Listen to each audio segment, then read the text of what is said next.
आपण पाहताय महाराष्ट्र खबर न्यूज। या बातमीचे प्रायोजक आहेत श्री गणेश ज्वेलर्स अँड सराफ दक्षिण पुणे। अहिल्यानगर जिल्ह्यातल्या संगमनेर तालुक्यामध्ये एक धक्कादायक आणि तितकीच आश्चर्यकारक घटना घडली। अनेक वर्षांपासून एका गुन्ह्यातील फरार असलेल्या आरोपी आपल्या एका नातेवाईकाकडे आला असल्याची टीप मिळाल्यानंतर पोलीस पथक त्याला पकडण्यासाठी गेले।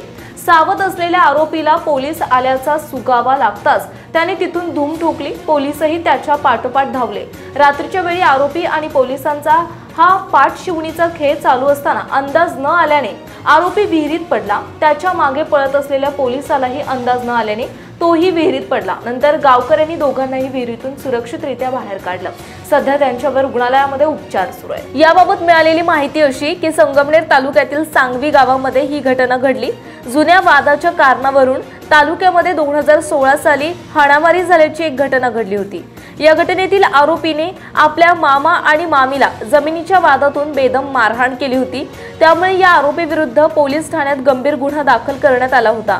गुन्हा दाखल झाल्यानंतर अटकेच्या भीतीने आरोपी फरार झाला होता। पोलिसांनी वारंवार प्रयत्न करूनही त्यांना गुंगारा देण्यात आरोपी यशस्वी होत होता। अधूनमधून तो आपल्या नातेवाईकांना भेटण्यासाठी संगमनेरमध्ये यायचा आणि याची माहिती पोलिसांना होती। त्याच्या मोबाईलच्या लोकेशनवरून पोलिसांना त्याचा ठाव ठिकाणा लागताच त्याला अटक करण्यासाठी एक पोलीस पथक तातडीने रवाना झाले। आरोपी ज्या ठिकाणी थांबलेला होता त्या ठिकाणी पोलीस पथकातील कर्मचारी पोहोचले।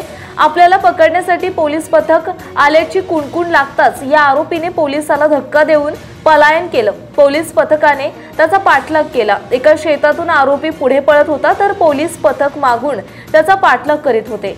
हा सर्व प्रकार रात्रीच्या वेळी सुरू होता। पोलिसांपासून वाचवण्यासाठी आरोपीने झाडाझुडपांमधून पळ काढण्याचा प्रयत्न केला, मात्र अंधारामुळे मध्येच आलेल्या विहिरीचा अंदाज न आल्याने आरोपी आणि त्याच्या पाठोपाठ पोलीस पथकातील एक पोलीस कर्मचारी विहिरीत पडले। विहिरीत पडलेल्या आरोपीला पोहता येत असल्याने त्याने लगेच विहिरीच्या कडेला आसरा घेतला, मात्र पोलीस कर्मचाऱ्याला पोहता येत नसल्याने पाण्यात बुडू लागला। जीवाच्या आकांताने बुडणाऱ्या पोलीस कर्मचाऱ्याने आरडाओरडा सुरू केला। आवाजाच्या दिशेने धावलेल्या पोलिसांना आरोपी आणि पोलीस कर्मचारी विहिरीत पडल्याचे लक्षात आलं।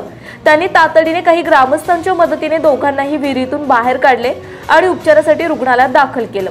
विहिरीत पडलेला पोलीस कर्मचारी आणि आरोपी संगमनेर शहरातील रुग्णालयात उपचार घेत असल्याची माहिती मिळते। आपण पाहताय महाराष्ट्र खबर न्यूज। या बातमीचे प्रायोजक आहेत श्री गणेश ज्वेलर्स अँड सराफ दक्षिण पुणे।